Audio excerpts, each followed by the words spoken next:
Wait, Well, Beau before Bridges, you've been very, very active this past TV season. little housekeeping. Okay, go ahead. Beau, we've been watching you on two different programs this past TV season. You've had your regular role on The Millers on CBS and your guest starring role on Masters of Sex.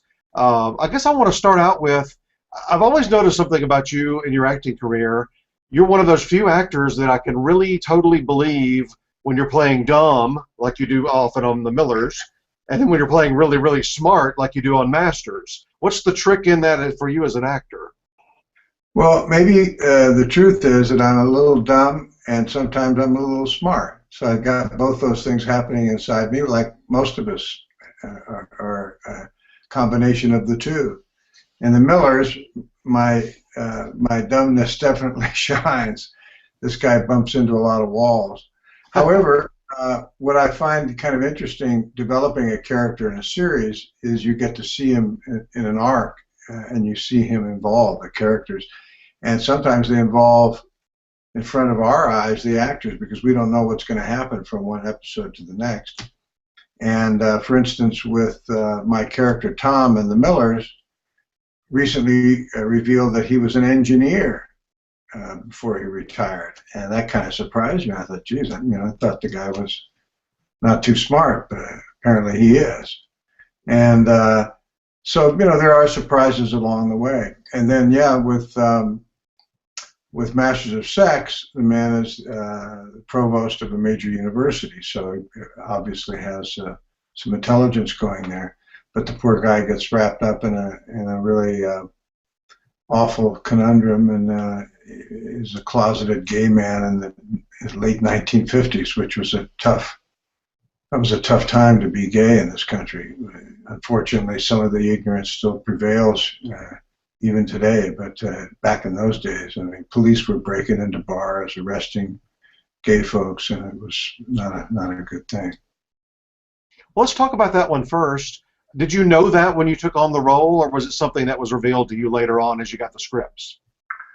No, actually, in the pilot, I was the provost of the university where these sexual experiments were being done by William Masters and his assistant Johnson, Virginia Johnson, and those are true characters. So it's basically a true story with a few dramatic interludes there, but mostly it's true. And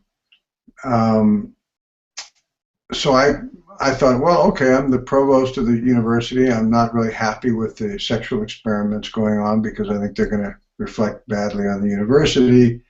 I'm also mentoring William Masters, and I thought that was going to be sort of the main pull for my character. Seemed an interesting one. Then they had a Christmas party, the executives, where they invited the cast. We had been informed that we were picked up for the first season, and I was very excited about that because it's I think, a wonderfully written show.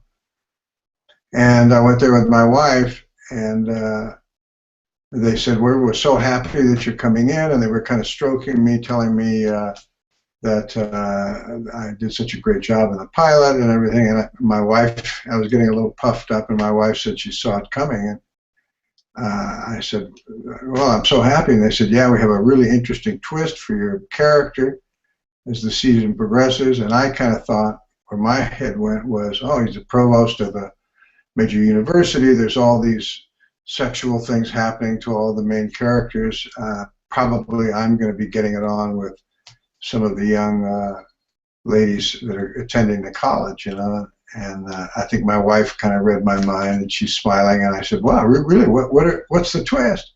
They said, you're gay. And so I found that quite surprising, and I was not ready for that. My wife laughed a little bit because she knew where my head was going. And it's a first for me. I've never played a gay man. I've played a person who had the operation and changed from a man to a woman. I've done that a couple of times, and that was very interesting, getting into that whole phenomena, which is, as I'm sure you probably know, is a real tough challenge for anyone who wants to make that decision, both physically and emotionally and every which way. And I talked to a lot of the people that had that operation, and I ended up really respecting their perseverance and their toughness for taking on that challenge. Because, you know, in the end, we all want to be who we are, who we truthfully are. And that's what's good about this this role, is I get to represent a gay man who is closeted because he's afraid to come out. He's got a real responsible, powerful position. And back in the 50s, you know, being gay was not something that was desirable by the establishment. And he's afraid to come out, even to his wife. He's married, he has a child. So he is all twisted up, and he can't be who he wants to be. And that's sort of the arc for my character. And I'm glad I have that opportunity, because I have friends who are gay who even today have certain problems of being who they are. It's getting better, but it's not the way it should be. Well, the main two people you work with on the show, let's talk about both of them. Michael Sheen plays Dr. Masters, and toward the end of the season, you've really stuck up for him all along the way, but you really get infuriated with how far he's taking this research toward the end of the season. Yeah, and Masters is a very interesting character, because he's kind of all over the map in terms of his own path and his own life and his choices. Except there's one consistent thing, which is that he wants to re-examine human sexuality, and for all of us. And I remember it very distinctly back in the day. I grew up, I was like a teenager in my late teens when he was doing these experiments in the 50s. And it really turned us all upside down, especially as it represented women. In those days, women were kind of, I think most of us thought they were sort of along for the ride sexually. And Masters, through his experiments, said, well, as a matter of fact, they're driving the bus, so you men better get with the program. And that was a real wake-up call for not only myself, but, you know, I think most men. So Masters, he's scaring me, because I have been mentoring him. I know how intelligent he is, but, you know, to pull off these, you know, these sexual experiments right in the university, it could bring down the university if it gets out, and it's very concerning to me. But then he then goes farther and almost blackmails me to get what he wants from me by telling me that he knows I'm gay. He discovers it, and that becomes very upsetting. But I think our relationship is going to, you know, progress in some really interesting ways that people, the audience, hopefully will enjoy this next season. I've already completed the first episode of the next season. And I was wondering if you would be back, because the way things are left at the end, we don't know. Yeah, well, I come back pretty strong in the first episode. It's a scary one for my character, and he. You know, he's up against it. I don't want to give away too much. And then I go away for a while, but I'll be back, you know, toward the end of this season or the next season. And Allison Janney, that's such a great acting combo with Beau Bridges and Allison Janney as husband and wife. I really, even early on, I liked it, but boy, toward the end of the season, you two really go at it. Yeah, she's such a wonderful actress. I'd never worked with her before, but I was, of course, aware of her. And, you know, just love playing the scenes with her. She's an exciting performer to work with. And Michael Sheen, who is our quarterback, you know, so to speak, he's great. He just carries the whole thing. And Lizzie Kaplan, of course, is wonderful. Oh, the whole cast. Caitlin Fitzgerald. And the young man who played my love interest, Finn Whitrock, I found him a great actor, and because it was new territory for me, I was kind of worried and a little uptight going into some of those scenes, but because of Finn's you know, his understanding and his sensitivity helped me to relax and not be uptight about those scenes. And I found him a great actor. Well, that's really interesting because you've been doing this a while, and to hear somebody like yourself, you know, some actors at some stage, anybody in any walk of life, after you've been doing it a while, you may think, well, there's nothing else I can learn. But it sounds like you really, as an actor, really enjoy continuing to evolve and learn as well. I do, and you know, it's sort of a roll of the dice. You never know when you're going to be hit with a real challenge. And it just so happened that this last year, Masters of Sex, because of the character I was portraying, was a real challenge. And then with the Millers, the CBS comedy, Total Balls Out comedy, that one was new territory for me because it's a multi-camera live performance show, and I'd only done one of those, and as a just a guest star, and this was really something. I mean, it took me a while to get used to it. We have Jimmy Burrows as our director, and he's one of the best. He did Cheers. He did some of the other ones. He did Cheers, Friends. I mean, he's Will and like Grace. Will and Grace, and I had done a Will and Grace guest starring performance that he directed. So that was my introduction. That was about 45 years ago. But he was, you know, holding my hand all through the first ones, and it's challenging because you're basically putting on a new play every week, and I never feel totally prepared, which I like to be. I feel like I could use another day or two each time, and then when we get into performing it, we're constantly being given new lines because there's a live audience there, and if a joke doesn't work or something, they'll give you a new one right on the spot that you have to, you know, get to memory and do it. And that made me very nervous. But then I found out that the audience, the live audience, kind of enjoys more when we screw up than when we get it right. They laugh and they enjoy it. So it becomes more and more kind of a relaxed experience. And I ended up having a ball. You know, we did 22 of them so far, and I'm really looking forward to getting back to work on the Millers in a couple of months. Well, it's been one of the top-rated news shows of any network of any type this past season, and James Burrows, I think, in my opinion, is the best director of television in the history of television. I can't even imagine what it's like for you to learn from somebody like that, since you haven't done that much before. Yeah, well, because he's got this incredible confidence, and he's been there, done that. All the actors, we just sort of, you know, we're like putty in his hands. You know, it's like when he says something, even though you may not agree or it may seem like a weird choice, I just go with it because of who he is. And, you know, he's got this incredible track record. He's a man of very few words. And I like that. You know, there's a kind of lean and mean approach to making these stories. And I can't imagine being in there with anyone else. And he is going to direct a bunch of them next year, too, which we just found out. And then, of course, Greg Garcia, who is the showrunner, is one of the best in television. I did My Name is Earl with him. I played Earl's dad, so that's when I got to know Greg.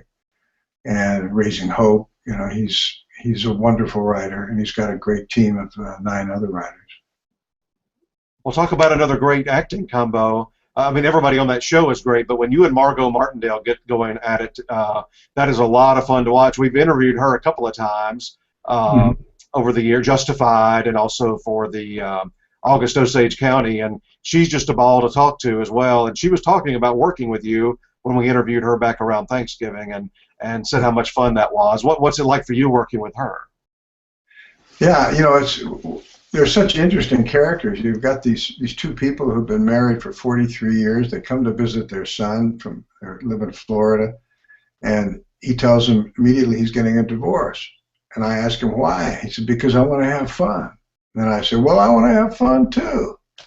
So I leave my wife of 43 years, and I move in with our daughter, and she moves in with my son, and then of course we wreak havoc on their lives. But I think it's hysterically funny, and she's got, you know, a real funny bone. But what's interesting is both of us have worked a lot in the dramatic area too. I mean, Justified. I think the Americans she was in, and Osage County. She can really handle the dramatic stuff, but she's a very funny lady. I'm telling you, she cracks me up. Sometimes it's hard for me to, do it with her because she's making me laugh. And then Allison Janney, and we were talking about Allison. Allison, she's doing Masters of Sex, and then she's doing Mom, which is a comedy. Right. So I think for all three of us actors, it's been fun to be able to switch it up like that. What I can't imagine for you is there's a very good possibility both Allison for Mom and Margot for the Millers are going to be up against each other at the Emmys this summer. Who would you root for? Who would I what? Who would you root for if those two ladies are up against each other? I can't go there. I was kidding. I knew you wouldn't want to give an answer, but I had to see your reaction. I'd be rooting for both of them. They're incredible ladies, and they're actually friends. They know each other, so they probably be each other too. Well, they've both been good stage actresses too, as you have as well. Yes, they have. Well, speaking of Emmys, you're a 3-time winner, 14 nominations in your career. All 3 of your wins were for TV movies. Tell us about that first one, though, the James Brady story. I remember your father and mother being in the audience. What was the thrill like being able to share a night like that with them? Oh, it was hugely thrilling. I mean, my dad, Lloyd, wonderful actor for so many years. He got a nomination once, and for me to be nominated was very exciting. And then to win it in front of my family, my wife Wendy was there, my mom and dad, and it was wonderful. And also for a role that I thought was an important one in terms of sharing information and getting a discussion going, because Jim Brady, a wonderful man. I just visited him actually a couple of weeks ago, he and his wife Sarah, in Virginia, and an incredible man. And for him, to get shot in front of the president, and I was lucky the president wasn't hurt even more than he was, although President Reagan was in much dire straits than most people realized. And then to have this intense brain injury and to come back, that's a tough road to hoe. I did a lot of research visiting people who had brain injuries, and there's tremendous anger involved there, and just the physical aspects of having to relearn everything. And Jim did it and has lived a very full life, and I respect the man greatly. And then his wife Sarah, who after Jim was shot, gave most of her life experience has been trying to help people realize that we need to take a look at the proliferation of weapons here in this country, and to try to approach that fact with some sense of intelligence, so that realizing that it's a great responsibility to own a weapon. It's like maybe more so than driving a car.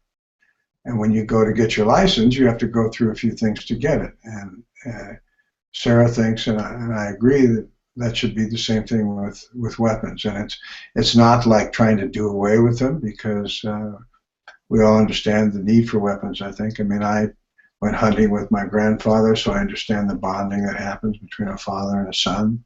I was in the military, in the Coast Guard, and I used weapons there and learned to respect them. But we just need to look at it with a little more intelligence than we are now. And every time you pick up the paper, someone else has got a gun and shouldn't have one, and causing all kinds of terror and tragedy. Well, you had a great run there in the 90s at the Emmys. You win 3 Emmys in a 5-year period. That third time, I mean, what's going through your mind? Is it like, hey, this is an incredible run here? Yeah, I'm taking the third one. I think was the second Civil War, maybe. That's right. Yeah, and the other one I won was and I can never remember the entire title of this thing, but I think it's what is it? The alleged.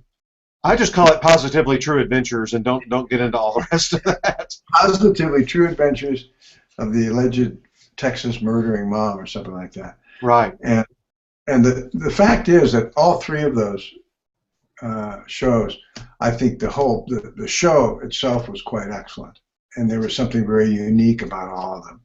And so I was, along for the ride. I was one of the actors that was in there, and I had a great opportunity.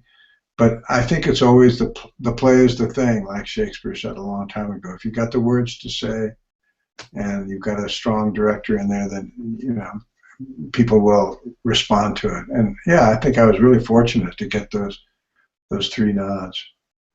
And of all things, as an actor, here you are. You've got a Grammy on your shelf there, which mostly is musicians that win Grammys. But you and Cynthia Nixon and Blair Underwood read the audio version of Al Gore's book and win a Grammy Award.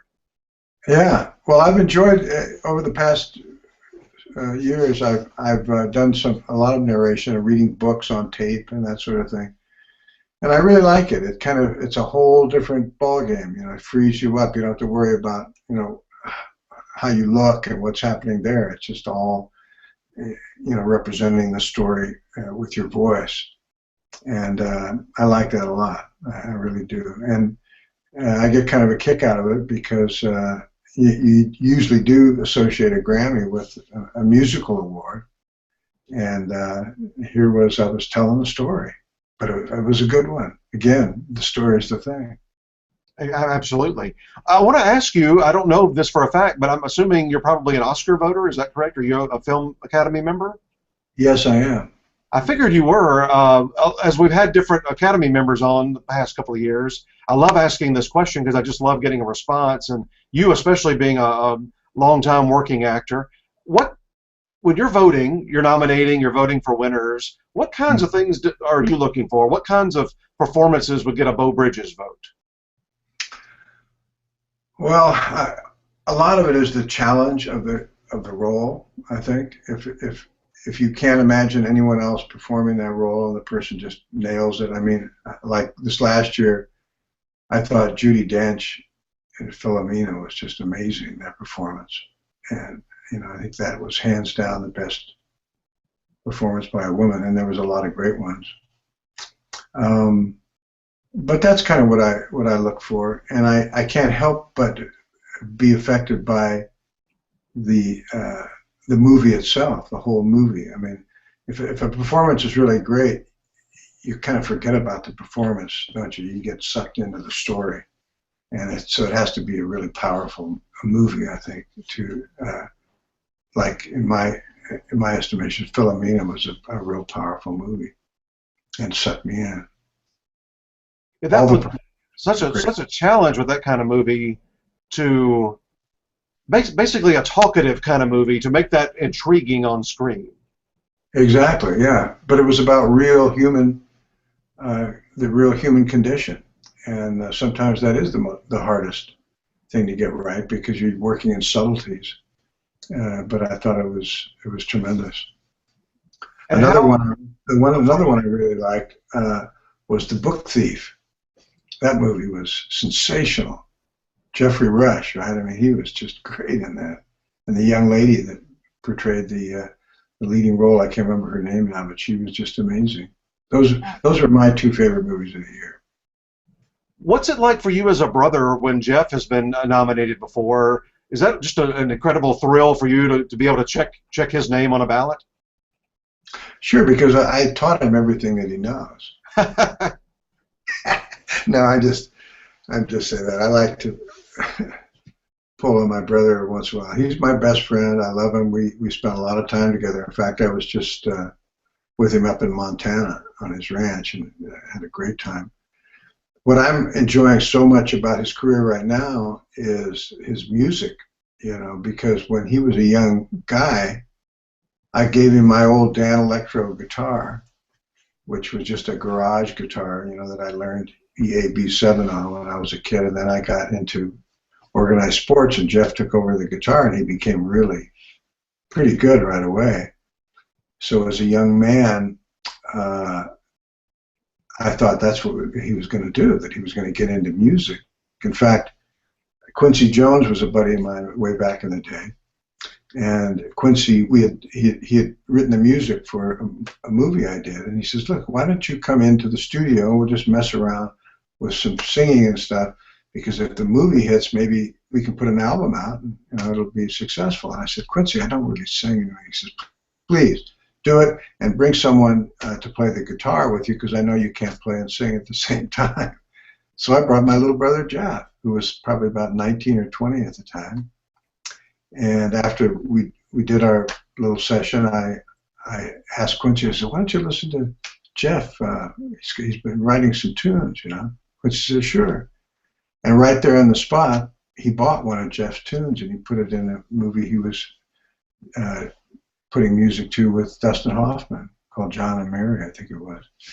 And I thought, whoa, my brother's going to be a rock star, And then his first movie as an actor, The Last Picture Show, he was nominated for an Academy Award. And that kind of put his music stuff in the background, which I wasn't really happy about, because I think he's a tremendous musician.